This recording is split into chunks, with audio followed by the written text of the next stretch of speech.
আসাদুজ্জামান ফুয়াদ, আপনার কি মনে হয়? বলছেন যে নির্বাচনকে আপনারা ঠেকাতে পারবেন না, যদি হওয়ার কথা নির্বাচন তাহলে হবেই। আসলে এনসিপি যদি চায় নির্বাচন কি বিলম্বিত করতে পারে? না, একটা বিষয় হচ্ছে যে রাজনৈতিক কিছু টেনশন তো আছে, সার্টেনলি, কোনো সন্দেহ নাই, কিন্তু সেটা মোটা দাগে নির্বাচন পিছায় যাবে বলে এখন পর্যন্ত সেই আশঙ্কা আমি করছি না। রাজনীতিতে অনেক মেটাফোর আছে, আপনি যেটা বলছিলেন এর আগে, যে রাজনৈতিক দল নেতাগুলো অনেকগুলো জিনিস বলে, আসলে এটা মিন করে না, অথবা ধরেন নেগোশিয়েটিং টুল আছে। একটা বিষয় দেখেন যে বিএনপি যে জায়গাটাতে এখন আছে নির্বাচনের, এইটা একটা, আমরা যেভাবে একতরফা নির্বাচনের জন্য আওয়ামী লীগকে বলি না, 18 এবং 73 সালের নির্বাচন একতরফা করে নিয়ে গেছে এবং সেটা আনফেয়ারলি করছে। এবারের নির্বাচনটা কিন্তু আপনার ফেয়ার নির্বাচন, সুষ্ঠু নির্বাচনটাই একতরফা হয়ে যাওয়ার সম্ভাবনা আছে। কারণ বিএনপির ইতিহাসে প্রথমবারের মতো তাকে সিরিয়াসলি প্রতিটা আসনে কম্পিট করবার মতো কোনো প্রার্থী নাই।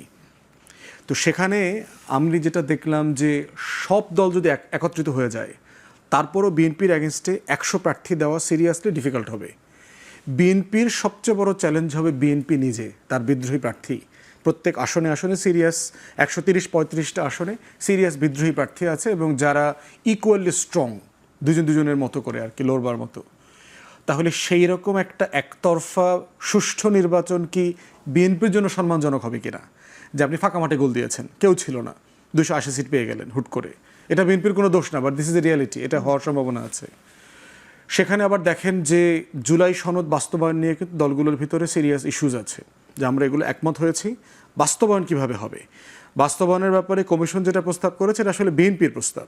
আগামী সংসদ 2 বছরের মধ্যে এগুলো বাস্তবায়ন করবে। আমরা যারা বাকিরা আছি, আমরা অনেকেই এই প্রস্তাবের সাথে একমত না। আমরা বোধ করছি যেগুলো সবাই ইতিমধ্যে একমত হয়ে গেছি, সেটার জন্য আমি কেন 2031 সাল পর্যন্ত অপেক্ষা করব। যেমন ধরেন, আমরা যদি সবাই ডিসাইড করলাম যে মেয়েদের আসন 50 থেকে 100-তে নিব, তো এটার জন্য আমি 2032 পর্যন্ত অপেক্ষা করব কেন? এটা 2026-এ কেন হবে না? আমরা যদি সবাই একমত হই যে মেয়েদেরকে ন্যূনতম 5% সিটে সরাসরি নমিনেশন দেওয়ার চেষ্টা করব, তো সেটা 2032 সালের জন্য অপেক্ষা করব কেন? আমরা যদি সবাই একমত হয়ে যাই 2 টার্মের বেশি ক্ষমতায় কেউ প্রধানমন্ত্রী থাকতে পারবে না, সেসব পরিবর্তন চাই, এটা দরকার, কিন্তু এখনই দরকার, এখনই হতে পারে। সেটা তো নির্বাচন হলে, আপনি যেটা বলছেন সেটা নির্বাচন হলে, প্রশ্ন উঠেছে নির্বাচনটা ফেব্রুয়ারিতে হবে না। না, টেনশনের জায়গাটা কোথায় সেটা বলছি। এখানে জামাতে ইসলাম বলছে পিআর পদ্ধতি নিয়ে তারা নির্বাচন, আরেকটা টেনশনের জায়গা, আন্দোলনে তারা নামবে। তার মানে জামাতের একটা ইস্যু আছে, যেহেতু বিএনপি পিআর পদ্ধতি মানে না, তার মানে ওইটাও একটা আনসলভড ইস্যু হিসেবে সামনে থাকবে। একই সাথে এনসিপি একেবারেই ফেব্রুয়ারিতে নির্বাচন মানে না। আজকে তাদের বক্তব্য পুরো স্পষ্ট হলো, কারণ অনেকদিন পর তারা তীব্র কণ্ঠে কোনো বক্তব্য দিলেন, কারণ বেশ কিছুদিন 5 আগস্টের পর তাদের আমরা কোনো রকমের সাড়া পাচ্ছিলাম না। তার মানে তারা ফেব্রুয়ারিতে নির্বাচন চায় না, স্পষ্ট। জামাত না চাইলে, এনসিপি না চাইলে, তাহলে আপনি যে একতরফা নির্বাচনের কথা বিএনপির বলছেন, সেদিকে তাকিয়ে নির্বাচন দিবে সরকার? মানে একটা তো বিষয় হইল যে সবাই গেলেও একটা একতরফা বিজয়ের সম্ভাবনা আছে, নির্বাচনটা একতরফাই হয়ে যাবে, একমুখী হয়ে যাবে। এরপরে টেনশনের জায়গাগুলো হচ্ছে যে দুটো আপনি বলেছেন, জামাত এবং চরমোনাই হচ্ছে এখন বিএনপির পরে সবচেয়ে বড় 2টা দল। তারা যদি পিআরের বিষয়ে খুবই স্ট্রংলি থাকে যে আমরা সংসদে পিআর চাই, উচ্চকক্ষ ধরেন হচ্ছে না, একটাই সংসদ, যেমনি আছে এমনি, এখানে পিআর হবে, এবং তারা যদি এই ইস্যুতে নির্বাচন বয়কট করে, এনসিপি নিম্নকক্ষে পিআর চায় নাই, তারা যদি সংস্কার এবং জুলাই সনদ বাস্তবায়নের পদ্ধতির ব্যাপারে তারা যদি অ্যাডামেন্ট থাকে, তাহলে আলটিমেটলি কি হচ্ছে, বিষয়টা কিন্তু একতরফার দিকে চলে যাবে। তখন সরকারের সামনে এবং বিএনপির সামনে অপশন থাকবে যে বিএনপি যাদেরকে যুগপদে এখন আসন দেয়া নেয়া করতেছে, 3টা-4টা করে থোক বরাদ্দ দিচ্ছে বিভিন্ন দলকে, তারা বিরোধী দলে চলে যাবে, এরকম একটা অপশন হবে। কিন্তু সেটা আদৌ দেশের জন্য এবং বিএনপির জন্য সম্মানজনক হবে কিনা, অন্তর্বর্তীকালীন সরকার কি এই দায়টা নিয়ে একটা ভালো নির্বাচন করবে কিনা, যে গণ অভ্যুত্থানের সকল শক্তি এই নির্বাচনে অংশগ্রহণ যেহেতু করছে না, এইরকম একটা নির্বাচনের দায় আমরা আসলে নেব না।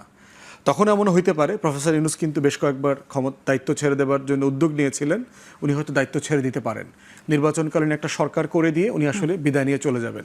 তাহলে এই টেনশনের জায়গাটা আছে, বাট আমি বোধ করছি এগুলো সমাধানযোগ্য। যেটা জামাত এবং চরমোনাই মানে চাচ্ছে এবং যেটা এনসিপি চাচ্ছে, এগুলো সবগুলো জিনিস সমাধানযোগ্য। স্যাক্রিফাইস করতে হবে, এখানে নেতৃত্ব দেখাইতে হবে, রাষ্ট্রনায়কোচিত নেতৃত্ব দেখাইতে হবে বিএনপিকে, কারণ বাকিরা জানা অর্জন করবে তার থেকে ঐতিহাসিকভাবে বিএনপি না করলে সবচেয়ে বেশি সে লুজ করবে। কিন্তু নিশ্চয়ই, কিন্তু বিএনপিকে যে জায়গাতে এক ধরনের কোণঠাসা করে ফেলা হচ্ছে এবং বিএনপির বিরুদ্ধে যখন এইসব স্লোগান উঠছে এবং দেশব্যাপী যখন একটা জরিপ দেখানো হচ্ছে যে বিএনপির জনপ্রিয়তা কমে যাচ্ছে, নানা জায়গায় চাঁদাবাজি, সন্ত্রাসী কর্মকাণ্ড, দখলদারিত্ব, নানা কিছু বিএনপির বিরুদ্ধে অভিযোগ উঠছে, তখন বিএনপি ওই সুবিধাজনক জায়গায় থাকবে কিনা মানে জনগণের কাছে। আমি অবশ্যই আসবো, একটা বিরতির পর, বরং ফিরে অনেক আগে বিরতির সময়